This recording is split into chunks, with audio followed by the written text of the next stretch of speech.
خداوند کے زندگی بخش کلام میں سے زبور 12۔ اے خداوند بچا لے، کیونکہ کوئی دیندار نہیں رہا اور امانت دار لوگ بنی آدم میں سے مٹ گئے۔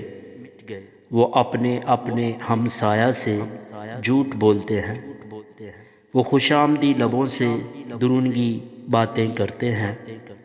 خداوند سب خوش آمدی لبوں کو اور بڑے بول بولنے والی زبان کو کاٹ ڈالے گا۔ وہ کہتے ہیں ہم اپنی زبان سے جیتیں گے، ہمارے ہونٹ ہمارے ہی ہیں، ہمارا مالک کون ہے؟ غریبوں کی تباہی اور مسکینوں کی آہ کے سبب سے خداوند فرماتا ہے کہ اب میں اٹھوں گا، اور جس پر وہ پھنکارتے ہیں اسے امن و امان میں رکھوں گا۔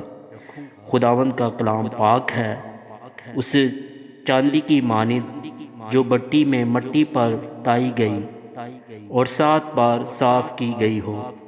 تو ہی اے خداوند ان کی حفاظت کرے گا، تو ہی ان کو اس پشت سے ہمیشہ تک بچائے رکھے گا۔ جب بنی آدم میں پاجی پن کی قدر ہوتی ہے تو شریر ہر طرف چلتے پھرتے ہیں۔ آمین۔